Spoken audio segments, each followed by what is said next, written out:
California's Death Valley. Beautiful and at the same time a forbidding location. A friendship between two very different men, Albert Johnson and Walter Scott. Johnson funded Scotty's search for gold. Scotty didn't find gold. He found $1 million friendship.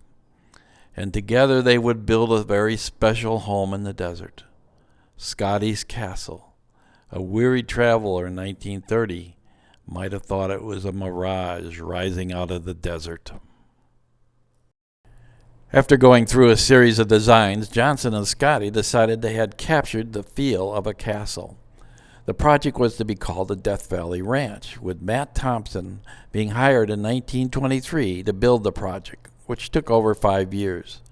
Once the building began, Johnson's wife, Bessie, took over the responsibility to furnish it.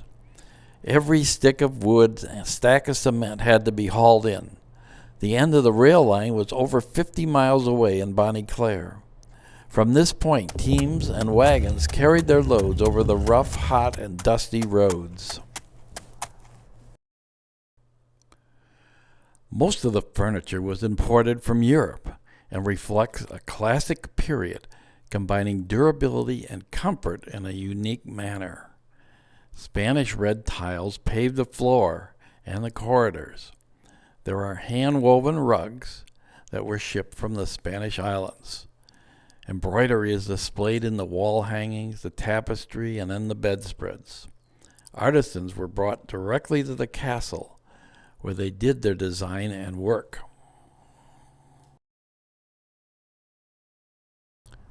Here's some of the tile work in the kitchen area. In the center of the castle is a large courtyard with Spanish tile. The west end faces the clock tower and is the location of the equipment that runs the heat and electrical services for the castle. Tours are conducted by park employees dressed in the uniforms of the 1930s. Let's listen in as he discusses Albert Johnson. And just to me, not a lot of fun. But he's supposed to follow his daddy's footsteps and be a businessman. But after 1 year at Oberlin College, where his father went, he decides he wants to be an engineer. He wants to go to Cornell University in Ithaca, New York. So that's where he goes. While he's studying engineering, he's being exposed to the West the way it was presented at the time. There's another word in front of that. It starts with a W. Wow. Is it big? Adventurous, epic, heroic? That's what he wants. He wants an adventurous life. He's going to be a mining engineer and follow the gold rushes. And so he marries Bessie in 96. This is the room where the stories are told.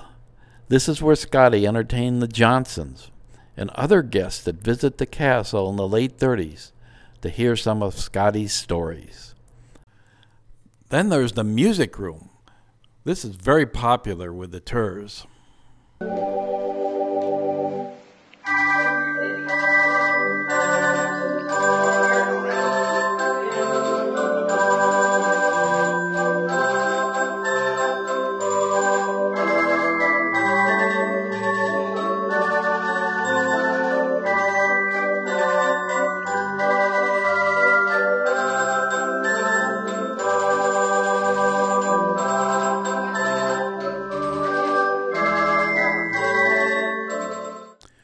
Up on the hill overlooking the castle is Scotty's grave. After his death in 1954, the castle was sold to the National Park System.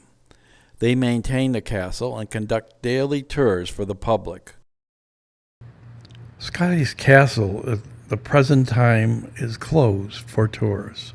Check with the park for its latest status.